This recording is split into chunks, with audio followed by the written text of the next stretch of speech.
And just like that, we're recording episode number 2 of our second season. And I am still just as excited as I was in the last recording. But I'm just tired right now, so my woohoos are not going to be very loud and boisterous. I get it. Ooh, Curdy, how you doing today? I'm doing all right. That's good. So, for those of you that don't know, I don't even know why I started that way because that really doesn't matter. We were talking and we thought, it'd be a good idea to kind of pick up where we left off and do some chit-chatting and conversations about behavior. Behavior seems to be a pretty big deal, right? And it's easy for us, I think, when we're in a classroom and we work with different students that have different behavioral expressions, that sometimes it's easy to feel like we live in our own little world that other people don't understand, right? Because we're inside of our walls. I've known parents that have children with special needs that have said that there's a lot of times when things are getting crazy that they feel alone. I know I've been able to have conversations with teachers, whether it's SPED teachers or gen ed teachers, that when a student is exhibiting crazy behaviors, you almost feel I don't know, like inadequate and lost because you don't know what to do to, I guess you could approach it one of two ways. Some people are like, how do I just fix this kid? And then others are like, okay, so there's something going on that they're trying to help us understand. And it can be very frustrating. Well, I've been reading a few things, because I do that on occasion. And what I have found is that behavior issues in the classroom they're not going anywhere. It's a continuing trend, unfortunately, trending upwards. And there's a lot that goes into that and a lot that shapes the behavior of students. But I was reading something just the other day, and actually I'm reading it right now because it's in front of me too. This report in 2023 said more than 70% of teachers report an increase in disruptive behavior. An increase in disruptive behavior. 70%. That's a lot. Yes. And so in the report, they talk about different things to look at and different things to focus on. And of course, wherever you are in this story, it's going to play a big part into what it is that you're responding to, right? If you're a teacher, you're going to deal with it a little bit different way than, say, a parent would, or maybe, Service provider. Right. Mm-hmm. Because we do know that there's different settings, and different settings are going to invoke different behaviors, and there's going to be different ways to deal with them. I was looking at the National Center of Educational Statistics, and they reported that in May of 2024, right, that was just last year, that 80% of public school leaders reported that they agree or strongly agree with the statement that COVID-19 pandemic and its lingering effects continue to negatively impact the behavioral development of students at my school. When asked a slightly different question in May of 2022, 83% of public school leaders reported that they agree or strongly agree with this statement. The COVID-19 pandemic negatively impacted the behavioral development of students at my school. And so I'm pretty sure that anybody that just heard that is shaking their head going, oh, yeah, I get that. All right. And so then when you take that, Mrs. Curtis, and we pair it with the research that shows us that inappropriate or unwanted behavior oftentimes ties with students that have disabilities, that there's behavioral issues that tend to walk hand in hand with that. It's continuing to grow, and we know that our students with disabilities population continues to grow. So we've got to figure some things out. Sorry. Yes, we do need to figure some things right now. out. Like right now. What's like, the answer? What are you going to figure out? Figure it out, Curtis. do the solution. Solution. So, with all that being said, where do we start? Well, we touched a little bit on the impact of disruptive behaviors in the learning environment. We know that it impacts the teacher and all the students, and not just the students that are. It impacts the children doing the behaviors, ones as well as the ones that are not doing the behaviors, and when the teacher has to stop to intervene, then it leads to lost instructional time, and then with that lower academic achievement for the students in the classroom, and then also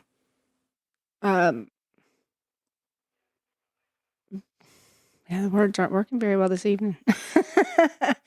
um, so it impacts all the people in the room, and then also one of the things that you found that it also decreases the sense of belonging for all involved, because it disrupts the environment, and it disrupts what's going on, and so then it's hard to have that community in the classroom when you have a student or multiple students in there that are causing disruptions and making it difficult for other students to learn, and it creates friction. And then the behaviors will also impact the teacher, and it will make them more stressed out because they're dealing with the behavior, and that we discussed a little bit that they're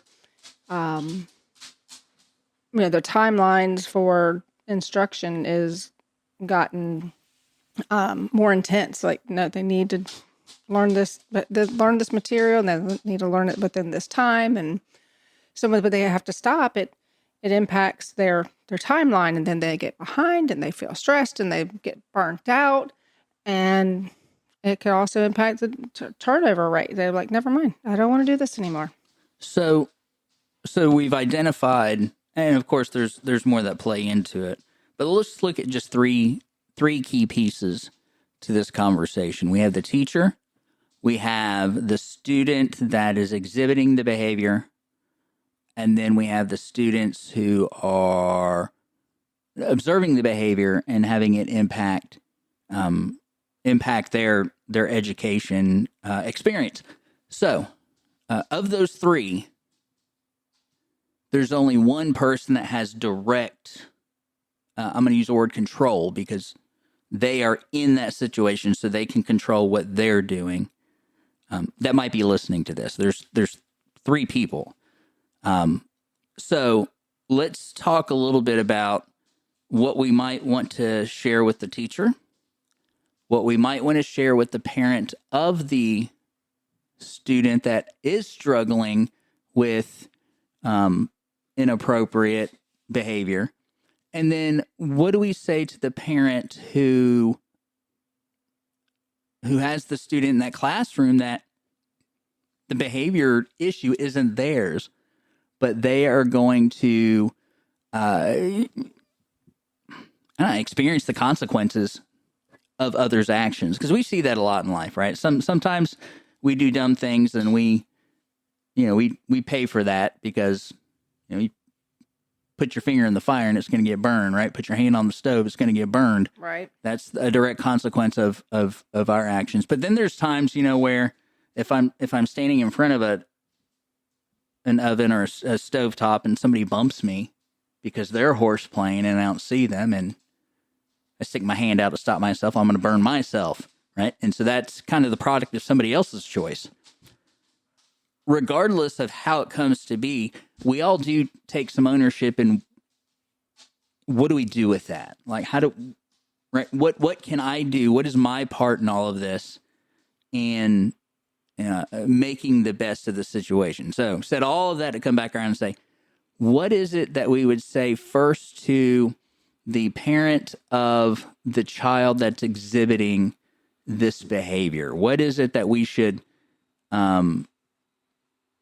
challenge and encourage that parent to do in approaching this situation? I think one thing that comes to mind is, uh, and I think we touched on this a little bit the last time too, is that parent-teacher relationship, and making that stronger. It's important for students to see that, okay, my parent and my teacher are a team and they both want the same thing out of me. And not every time that you're not going to always get along with each other. However, for the sake of the student, I would challenge teachers and parents to try your best. And children don't want to get in trouble, and also they have a different perspective. They see things from, well, like we all do. You see things from where you are, and sometimes what the children think happened, they go home and tell their parent that happened isn't exactly what happened. And so I'd also challenge parents to, before getting upset when their child comes home and says, my teacher got on to me, or I had timeout, or he lost something that I wanted, and to just take a breath and ask the child to, okay, tell me what happened. And ask questions instead of jumping right up and calling the teacher and say, hey, this is what happened. And so ask those questions. Yeah, we would never disagree with the idea of a parent protecting their child, defending their child. But one of the best ways that you can defend your child is to help them to structure a worldview that allows for logic and walking through situations. Now, I know that in some situations, it's really easy for us to look at our I'm going to say our kid, because now I'm talking from the parent side, and to say, well, they have this learning disability, or they have this exceptionality, or they have whatever. They don't quite understand X, Y, and Z, and there is truth to that, right? Nobody's suggesting that say a child that has a traumatic brain injury is going to be expected to process things in the same way as somebody that is like a neurotypical person. But it's important to not sell your kids short either. Right. And so take every moment to teach them, to help them get past, because one of the things that we do as human beings is we get lost in emotion. And this is me again from experience. It's one thing to know what's right to do, but it's another thing to do it when you're mad. And that's hard. That is hard. Right? That's hard. And so then you end up like apologizing for a bunch of stuff. And if you haven't noticed, yes, I have a list of those too. But we got to teach our kids to walk through things and to take ownership. Okay. This reminds me of a story you once told me about something on a bus with Brandon. I'm probably not going to win any parent points for this one, but so one day, Brandon was in elementary school, and he came in off the bus, and he had this big red mark on the side of his face. And I said, "What happened?" He said, "This kid punched me." And I said, "No, I didn't." I didn't respond with, "Well, did you hit him back?" Which is typically our thing, right? I said, "Okay, well, why? Like, why did he punch you in the face?" Because typically, not always, but typically people don't just walk up and punch you in the mouth, right? For no reason. Just say, I'm walking down the aisle at Walmart, and while I'm looking at the Fruity Pebbles, somebody just bam, right in the mouth. Doesn't happen often. Right. So I asked him, and he said, "I don't know." I said, "Well, that seems kind of strange to me. Why don't you walk me through the process?" He says, "Well, I stepped on this kid's backpack by accident." And he said, "Hey, don't step on my backpack." Oh, And then he punched you in the mouth? No. Well, what happened? Well, I stepped on it again. On purpose? Yes. And then he punched you in the mouth? Yes. So don't step on his backpack. Am I going to get mad because my kid got punched in the mouth for being a turd? No. He's Right. being a turd. Right. But you ask, okay, so what happened? Instead of flying to the school and demanding to talk to this kid's parent because Let's watch the video, the bus video. they punched your kid in the mouth. Yeah. You ask those questions. Walk me through this, and how do we get there? Well, and that's not necessarily going to guarantee that you're always going to get where you want to. However, you start this. I'm going to use the word training. I hate using that in this situation, but you're starting this process where you're teaching your kid to process through what's going on. And again, that's not saying that you just check your kids to the wolves and they're always wrong or anything like that. But it's always important to find ownership. Ownership's a big deal in every situation.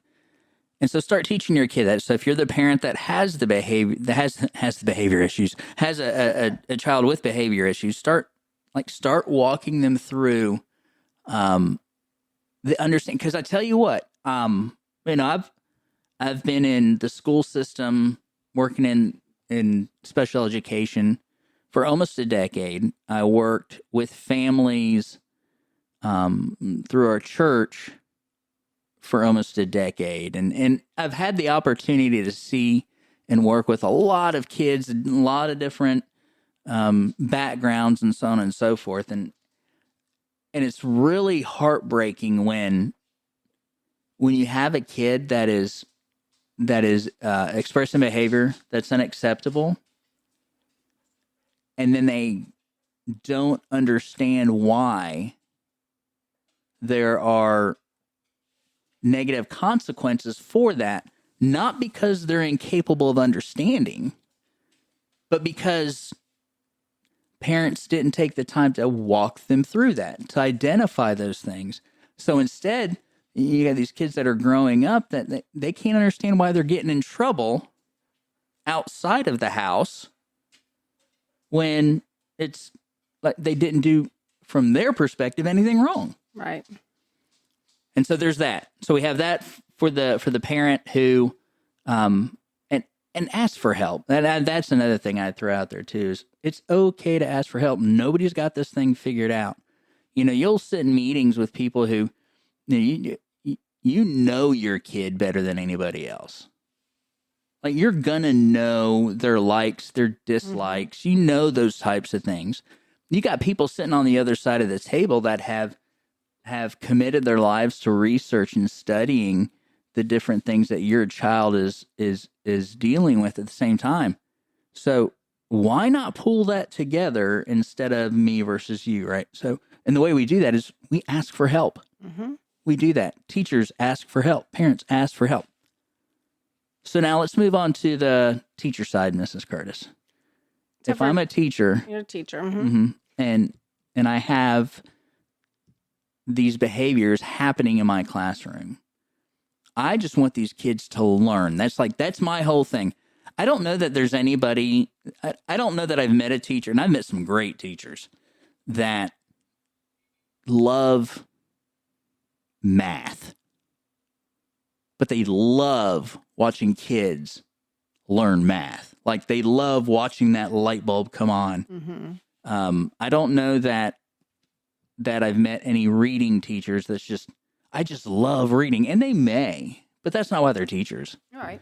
Because they love to see the light bulb go off in that little kid's face, or middle school, or whatever, as they're walking them through these subjects. And there's an excitement in seeing, again, those light bulbs going off, and they're learning something new. So what do we say to that teacher who's in a classroom who is, I don't know, I mean, they may be even on the verge of a nervous breakdown because they can't do what it is they feel they are in that position to do because of this one particular child?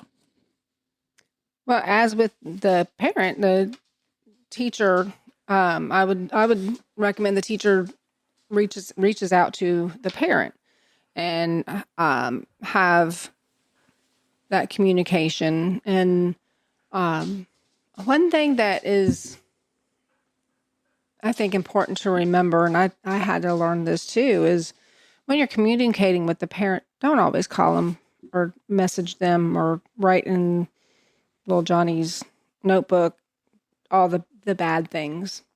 Let the parent know when they have had a great day or a great morning. Maybe it wasn't a whole great day, but hey, listen, the afternoon was tough. However, this morning he made some really good choices.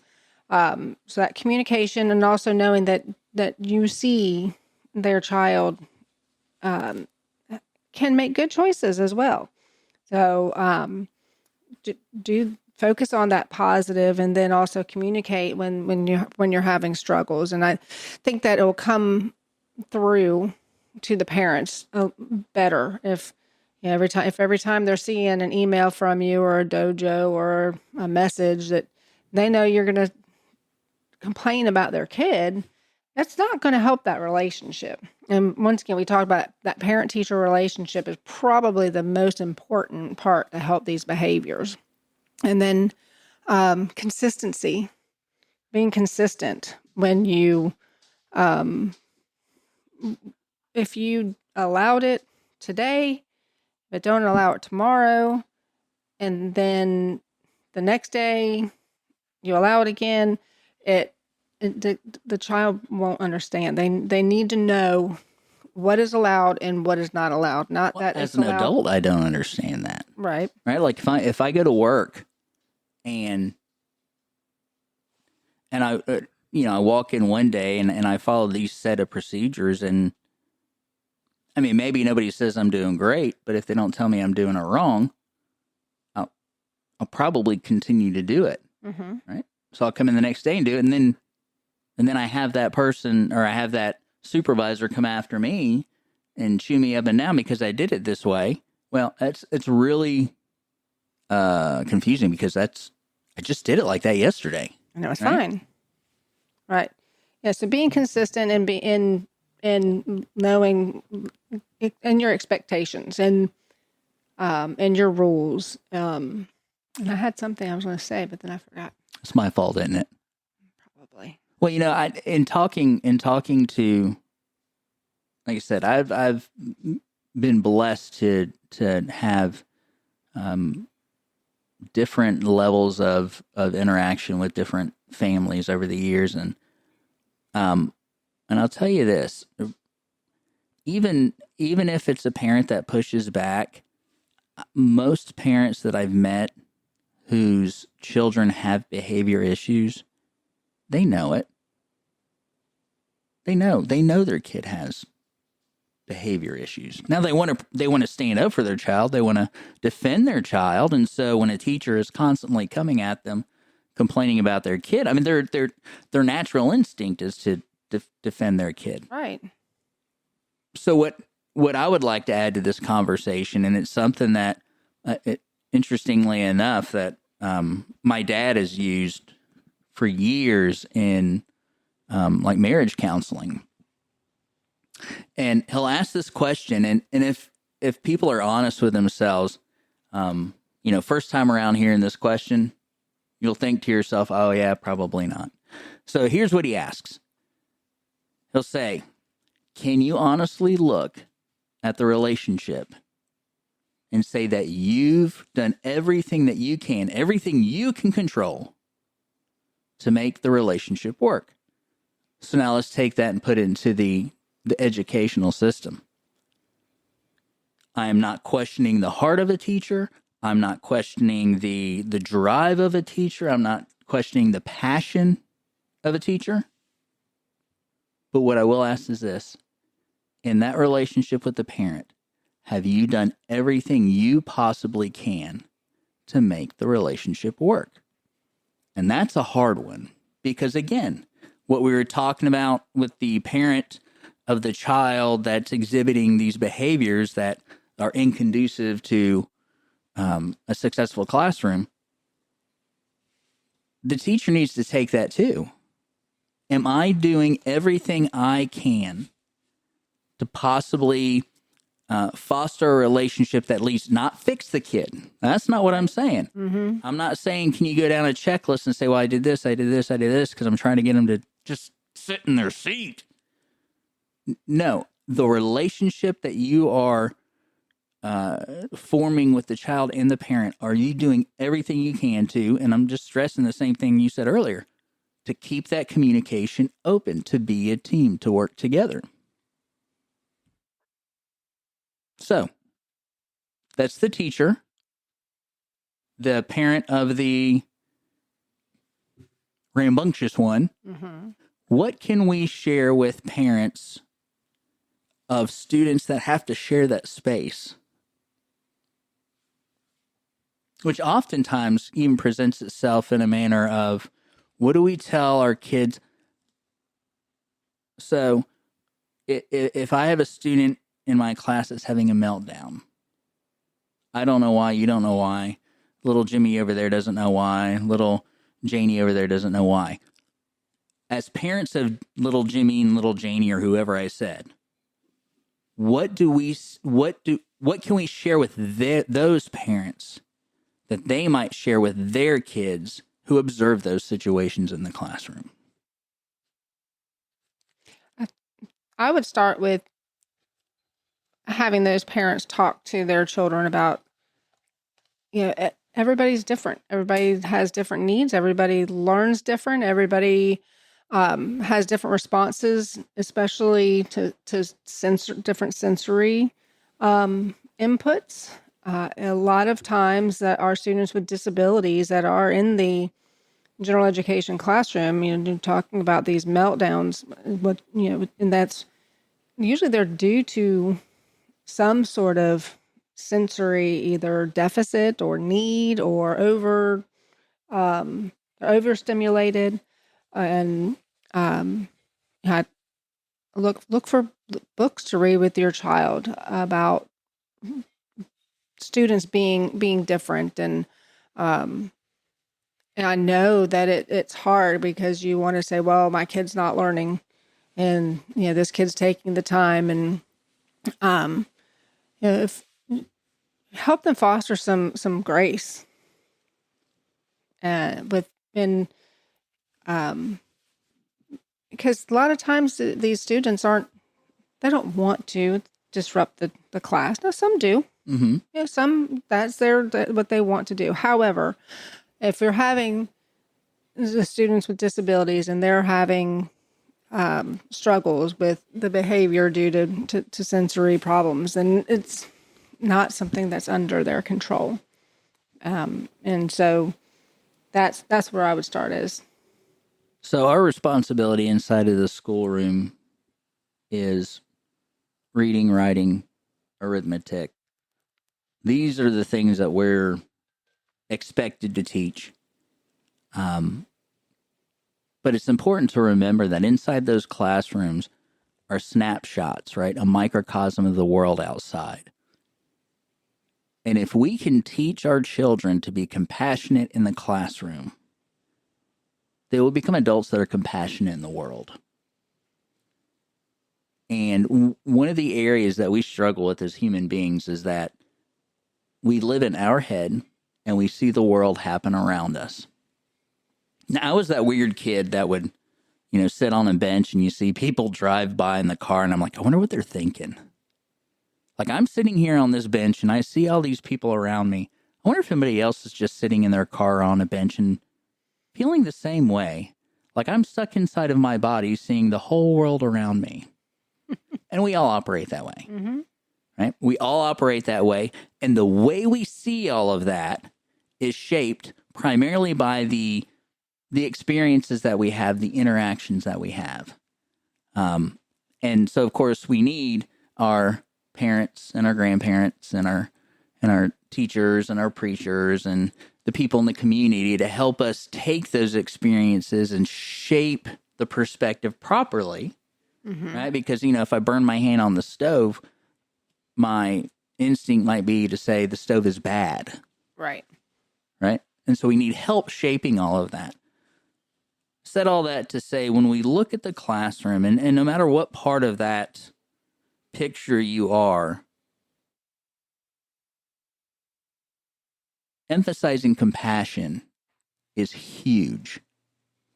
If little Jimmy doesn't quite get how to find the volume of a rectangular sphere, nope, not sphere. Prism. Prism, thank you. Mm-hmm. Ooh, yep, I'm tired. Square ball. Right. It's like, how does that even... Well, I mean, I know they call like a wrestling ring the squared circle. But yeah. If they don't get that today, but they get how to care about somebody else in their classroom, to me, that's a win. And that's where it all starts. So, Mrs. Curtis, you got anything else you want to add to this? I don't think so. Bottom line, don't be a turd. No matter where you are in the picture, don't be a turd. I'm more going to get a shirt made that says, Life in the IEP Tribe, don't be a turd. Let me know if you would buy that shirt or bumper sticker. Or a turn. That's another story for another day. So, yeah, and if you would be interested in it, let us know. You can tell us on Facebook. You can message us. You can shoot us an email at lifeintheieptribe@gmail.com, and we'll talk some more about it. But until next time, Mrs. Curtis, do you have any closing words? Or did I do them all? I think you may have done them all. I've done all the closing words. So we'll see you next week. Say bye. Bye.